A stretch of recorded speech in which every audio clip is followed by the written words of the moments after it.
नमस्कार बच्चों, कैसे हैं आप सब। मैं उम्मीद कर रही हूँ कि आप अपने अपने घरों में स्वस्थ हैं, सुरक्षित हैं। देखिए बच्चों, हम पढ़ रहे थे हमारा पाठ 11 अनूठा गुजरात। अनूठा गुजरात चैप्टर में हमने गुजरात के बारे में काफी सारी जानकारियां ली थी और हमने ये जाना था कि गुजरात जो एक अहम राज्य है हमारे देश का, वह किस प्रकार अपनी संस्कृति और अपनी सभ्यता के माध्यम से अपने आप की एक अलग पहचान बनाता है और साथ ही साथ औरों की संस्कृति को भी अपने आप में बहुत ही अच्छे से सामंजस्य बिठा के ढालता है। क्योंकि इसके जो पाठ्यपुस्तक के प्रश्न थे वो सभी हमने कर लिए हैं। लघुत्तरीय प्रश्न, दीर्घोत्तरीय प्रश्न, मौखिक प्रश्न। आज हम कर रहे हैं बच्चों इसका व्याकरण बोध का टॉपिक। व्याकरण बोध के टॉपिक में आप सभी जानते हैं कि हमारी जो सुनहरी धूप हिंदी की रीडर बुक है उसमें दो टॉपिक्स हैं। पहला टॉपिक है पाठबोध और दूसरा टॉपिक है व्याकरण बोध। पाठबोध में जो कंटेंट आते हैं, जो क्वेश्चंस आते हैं, वो सारे आते हैं चैप्टर से रिलेटेड, यानी चैप्टर में जो होता है वो सभी में किसमें मिलता है, पाठबोध के क्वेश्चंस में। लेकिन जो टॉपिक है हमारा आज का व्याकरण बोध, वो टॉपिक हमें ग्रामर से रिलेटेड करवाता है। यानी ग्रामर क्या है, ग्रामर के जो टॉपिक्स हैं जैसे भाषा क्या है, संधियां क्या है, समास क्या है, संज्ञा क्या है, संज्ञा की कोटियां कौन कौन सी हैं, लिंग, वचन, उन सभी के बारे में हमें कौन सा टॉपिक क्लियर करवाता है, व्याकरण बोध। तो अनूठा गुजरात जो चैप्टर है उसमें जो टॉपिक है वो है हमारा फर्स्ट टॉपिक वर्ण विच्छेद। देखिए बच्चों, वर्ण विच्छेद पढ़ने से पहले हम एक टॉपिक है वर्ण विचार, मैं आपको ये थोड़ा सा मेमोराइज करवा देती हूँ। वो इसलिए क्योंकि ये टॉपिक हम ऑलरेडी पढ़ चुके हैं। हमारी ग्रामेटिकल पोर्शन में जो हमारी गुरमोहर की ग्रामर बुक है उसमें हम ये वर्ण विचार वाला टॉपिक पढ़ चुके हैं। तो वर्ण विचार वाला टॉपिक है, हम शब्द विचार वाला टॉपिक भी पढ़ चुके हैं। भाषा के बाद ये नेक्स्ट टॉपिक था हमारा वर्ण विचार। तो इस वर्ण विचार टॉपिक में बच्चों हमें बताया गया था कि वर्ण क्या होते हैं। वर्ण होते हैं ध्वनियां। क्या बताया गया था, वर्ण होते हैं ध्वनियां। ध्वनियां कैसी होती हैं, ध्वनियां दो प्रकार की होती हैं, स्वर और व्यंजन। और इस वर्ण विचार वाले टॉपिक में ही स्वर और व्यंजन ध्वनियों में हमने देखा था कि स्वर कितने प्रकार के होते हैं, कहाँ कहाँ प्रयोग किए जाते हैं और किस स्वर की कितनी इंपॉर्टेंस है हमारे वर्ण विचार वाले टॉपिक में। और व्यंजनों में हमने ये जाना था बच्चों कि व्यंजन कौन कौन से होते हैं। देखिए स्वर में हमने जाना था कि स्वर होते हैं ह्रीस्व, दीर्घ और साथ में अयोगवाह। ह्रीस्व स्वर हमने देखे थे, दीर्घ स्वर हमने देखे थे और अयोगवाह जो दो स्वर थे वो भी हमने देखे थे। ये दोनों क्या होते हैं, अयोगवाह। वैसे तो ये स्वर और व्यंजन किसी भी श्रेणी में नहीं आते हैं। ये अ और अ ये किसी भी श्रेणी में नहीं आते, ना तो स्वरों की श्रेणी में आते हैं ना व्यंजनों की श्रेणी में आते हैं, ये सिर्फ वर्णों की श्रेणी में आते हैं। वर्ण विचार वाले टॉपिक में हमने ये डिस्कस किया था। साथ में हमने ये डिस्कस किया था कि जो व्यंजन होते हैं वो होते हैं स्पर्श व्यंजन, ऊष्म व्यंजन, अंतःस्थ व्यंजन और संयुक्त व्यंजन। ये चार टॉपिक हमने पढ़े थे व्यंजन के आधार पे और व्यंजन के अंतर्गत। और स्वर वाले टॉपिक में हमने पढ़े थे ह्रीस्व स्वर और दीर्घ स्वर। इसके साथ हमने संधि वाले टॉपिक में गुण और वृद्धि स्वरों की जानकारी भी ली थी। देखिए दीर्घ स्वरों में वो सभी स्वर इंक्लूड हो जाते हैं। तो देखिए जब वर्णों की बात कर रहे हैं तो बताया मैंने वर्ण ध्वनि मतलब ध्वनियां। ध्वनियां दो प्रकार की होती हैं, स्वर और व्यंजन। स्वर दो प्रकार के होते हैं, ह्रीस्व और दीर्घ। व्यंजन होते हैं चार प्रकार के, स्पर्श, ऊष्म, अंतःस्थ और संयुक्त। इन चार प्रकार के व्यंजनों, इन स्वरों और ये जो स्वर और व्यंजन किसी भी श्रेणी में नहीं आते, जिन्हें हम अयोगवाह कहते हैं, ये हमारी क्या है, वर्ण विचार वाले टॉपिक के अंतर्गत हमने डिस्कस किए थे। अब हम कर रहे हैं बच्चों आज वर्ण विचार वाला टॉपिक डिस्कस। वो जो वर्ण विच्छेद में है। अब देखिए वर्ण विच्छेद क्या होता है, आपको पता है कि जब आप स्वर और व्यंजन दोनों ही की जानकारी ले चुके हैं तो किसी भी शब्द के अंतर्गत, मान लीजिए मैं यहाँ लिख देती हूँ कमल, अब आपसे कोई ये कहे कि कमल का वर्ण विच्छेद कीजिए, कमल शब्द का आपको वर्ण विच्छेद करना है, तो आप क्या करेंगे? देखिए वर्ण विच्छेद क्या होता है? वर्ण विच्छेद बच्चों, आपको जो वर्ड आपको दिया गया है, जो शब्द आपको दिया गया है, उसके हर वर्ण को अलग अलग लिखना, यानी सभी वर्णों से ये ज्ञान प्राप्त करना कि ये जो शब्द आपको दिया गया है कि किन किन वर्णों से मिलकर बना है। जब किसी शब्द के बारे में आपको ये जानना हो कि ये शब्द किन किन वर्णों से मिलकर बना है, तब हम इस वर्ण विच्छेद वाले टॉपिक को डिस्कस करते हैं। क्योंकि वर्ण विच्छेद हमें क्या बताता है कि ये जो शब्द हमें दिया गया है, इसके अंतर्गत कौन कौन से वर्ण आए हैं। अब जैसे हम कमल का वर्ण विच्छेद करते हैं, तो देखिए का, और इसमें लगा देंगे हम हलन, क्योंकि जब हमने व्यंजन किए थे मैंने बताया था आपको कि सारे ही व्यंजन क्या होते हैं, अपने आप में अपूर्ण, और जो स्वर होते हैं वो होते हैं पूर्ण। सारे ही स्वर पूर्ण होते हैं और सारे ही व्यंजन कैसे होते हैं? अपूर्ण। तो व्यंजन जब स्वर के साथ मिलता है तब वो क्या बनता है? एक पूर्ण वर्ण। जो वर्ण होता है, एग्जैक्ट वर्ण जिसे कहते हैं, उसे हम कहते हैं कब? जब वो स्वर और व्यंजन के साथ मिलता है। अब देखिए क में, ये देखिए क में किसकी मात्रा है? आ की। ये क्या है? क प्लस ए बराबर का, यहाँ प्लस लगा देंगे हम। ये माँ, माँ के वापस हलन लगाएंगे, और ये आ, तो का प्लस ए बराबर क, माँ प्लस ए बराबर माँ, प्लस ला, और ये आ, ल प्लस अ बराबर ला, यानी ये का, ये माँ, और ये ल, क म ल।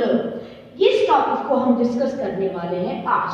तो इसकी जो शॉर्ट ब्रीफिंग थी, आपको वापस रिकॉल करवाने के लिए, वापस मेमोराइज करवाने के लिए कि हम किस टॉपिक से रिलेटेड टॉपिक पढ़ने वाले हैं, वो मैंने आपको क्लियर कर दिया है कि हम वर्ण विचार का जो ध्वनियों वाला टॉपिक है, स्वर और व्यंजन से रिलेटेड, उस टॉपिक को पढ़ने वाले हैं, और वो टॉपिक है हमारा वर्ण विच्छेद। अब इस टॉपिक के जो शब्द हैं हमारी चैप्टर सुनहरी धूप के पाठ 11 अनूठा गुजरात में, अब हम वो डिस्कस करेंगे। ओके बच्चों, तो लेट्स वॉच। देखिए बच्चों, अब हम कर रहे हैं वर्ण विच्छेद के टॉपिक को डिस्कस। तो वर्ण विच्छेद के टॉपिक को डिस्कस करेंगे, तो पहला जो हमारा शब्द है वो शब्द है बच्चों हमारा विशाल। विशाल में देखिए इसका वर्ण विच्छेद करते हैं बच्चों, तो देखिए विशाल का वर्ण विच्छेद करेंगे हम व। इसमें कौन सी ई की मात्रा है? छोटी ई की, तो ये लगाई हमने छोटी ई की मात्रा, प्लस इसके बाद देखेंगे हम ये वाला श, और ये भी हलन। इसमें कौन सी मात्रा है? आ की, तो ये हमने लिखा आ, प्लस ये ला, ये भी हलन, और प्लस ये आ, तो ये क्या बन गया? वी, शा और ला। तो देखिए इसमें जो आपको ऑप्शन दे रखा है, आपका ऑप्शन, दो ऑप्शन दे रखे हैं इसमें आपको, फर्स्ट और सेकंड। अब आप डिसाइड करेंगे कि आपका जो ऑप्शन आप कर रहे हैं उसमें फर्स्ट ऑप्शन राइट है या सेकंड ऑप्शन राइट है। उसमें बच्चों राइट है सेकंड ऑप्शन। आप इसको एक बार देख लीजिए और इसके अकॉर्डिंग अपनी बुक में टिक लगाएंगे आप, राइट ऑप्शन, सेकंड ऑप्शन। इसके बाद देखिए मंदिर लिखा हुआ है, तो ये माँ और ये अयोग वाला स्वर अ के ऊपर बिंदी, ये द, और ये वही छोटी ई की मात्रा, प्लस ये रा, और प्लस ये आ, तो ये क्या बन गया? मंदिर। मंदिर के बाद देखिए बच्चों नेक्स्ट टॉपिक है हमारा महोत्सव। महोत्सव को करेंगे हम, तो माँ प्लस आ, प्लस है, प्लस ओ, प्लस ये ता। अब ये देखिए ता कैसा है हमारा? आधा है ना, आधा मतलब इस ता में स्वर नहीं है, तो हम यहाँ हलंत के बाद, तय के बाद क्या लिखेंगे? सीधा सा। फिर ये आ, व, और ये आ। अब आप देख लीजिए ये म, हो, तो, स, स और ये व, क्या बन गया? महोत्सव। गुजरात, ग प्लस उ, छोटा उ में तो छोटा उ लगाएंगे, ये ज, फिर आ, फिर ये रा, फिर ये आ क्यों? गुजरात, रा, और ये लिखा हमने ता प्लस आ, तो ये क्या बना? गु ज रा त, गुजरात। तो ये जो हमने टॉपिक डिस्कस किया वर्ण विच्छेद वाला, अब इसके कुछ टॉपिक्स हैं बुक में, हम वो डिस्कस करते हैं। चलिए उन टॉपिक्स को लिखते हैं। इन टॉपिक्स के बाद जैसे हमने विशाल किया है, मंदिर किया है, महोत्सव किया है, गुजरात किया है, उसी प्रकार हम और टॉपिक भी डिस्कस करेंगे इसके। चलिए लिखते हैं हम इसके और टॉपिक। जैसे हमने लिखा आश्रम,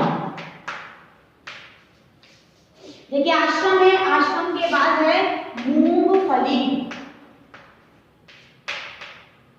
मूंगफली के बाद है मैनचेस्टर, मैनचेस्टर के बाद है द्वारिका, द्वारिका के बाद है संस्कृति। तो चलिए इनको भी हम वर्ण विच्छेद के अकॉर्डिंग सॉल्व कर लेते हैं। आश्रम, तो देखिए आश्रम में आ, क्योंकि ऑलरेडी स्वर है। अब ये जो श दिखा रहा है ना, श्ले, आपको ये बताया था मैंने, ये कौन सा व्यंजन है? संयुक्त में, जिससे बनता है श प्लस र से। तो हम क्या लिखेंगे यहाँ पर? श प्लस र प्लस अ, तो ये क्या बन गया? श्र, और साथ में लिखेंगे हम म प्लस आ, तो ये क्या बन गया? आश्रम। क्या बना बच्चों? आश्रम। अब आता है मूंगफली, तो देखिए ये लिखा हमने म, और ये बड़ा उ है तो बड़ा उ और इसके साथ में चंद्र बिंदु, क्या बन गया? मूंग प्लस ग प्लस अ, तो क्या बन गया? मूंग। और अब लिखेंगे फ प्लस आ प्लस ल, और ये बड़ी ई, मूंगफली। ये सारे आप एक बार देख लीजिए अच्छे से, क्योंकि आपको अपनी बुक में और कॉपी में एज इट इज सॉल्व करने हैं। वैसे मैं आपको इसका पीडीएफ सेंड करूंगी, लेकिन पीडीएफ सेंड करने से पहले मैं उम्मीद करती हूँ कि जब मैंने आपको क्लियर किया है टॉपिक, तो आप सेल्फ इसका पेंसिल से अपनी बुक में वर्ण विच्छेद करें, उसके बाद पीडीएफ से इसको चेक करें, और करेक्शन हो तो करेक्शन कर लें, नहीं हो तो वेरी गुड। यदि आप अपने आप करते हैं तो बहुत अच्छी बात है बच्चों, लेकिन कोशिश ये करें कि सेल्फ सॉल्व करें। ये ग्रामेटिकल क्वेश्चन सेल्फ सॉल्व करने के बाद ही क्लियर होता है। अब देखिए मैनचेस्टर करते हैं तो म प्लस आई, मई प्लस न प्लस अ प्लस चा प्लस ए, देखिए यहाँ एक की मात्रा है, यहाँ एक की मात्रा है, ठीक है। ये सा प्लस ट प्लस आ प्लस आ। अब देखिए इस सा और ट के बीच में हमने कोई स्वर नहीं लगाया, क्यों? क्योंकि ये स क्या है हमारा? आधा, तो स के बाद कोई भी स्वर नहीं आएगा। अब देखिए द्वारिका, ये द्वा और ये व और ये आ, द्वा, कई बार मिलता है द्वारा, तो ये द्वा, ठीक है। और ये री रा प्लस ई प्लस प्र प्लस आ, तो क्या बना? द्वारिका। क्या बना बच्चों? द्वारिका। और हमारा नेक्स्ट क्या है बच्चों? संस्कृति, तो वही स प्लस अम क्यों है? अयोग भाव वाला जो मंदिर में आया था, वो इसे यहाँ संस्कृति में आएगा। प्लस स प्लस क प्लस री, क्योंकि क्या के नीचे किसकी मात्रा है? री की, प्लस ये का प्लस ये ई, तो ये क्या बन गया? संस्कृति। अब इस टॉपिक को बच्चों आप ध्यान से समझ लें एक बार। ये जो 4-5 टॉपिक हमने ये वाले किए शब्द, ये आपको अपनी बुक में करने हैं।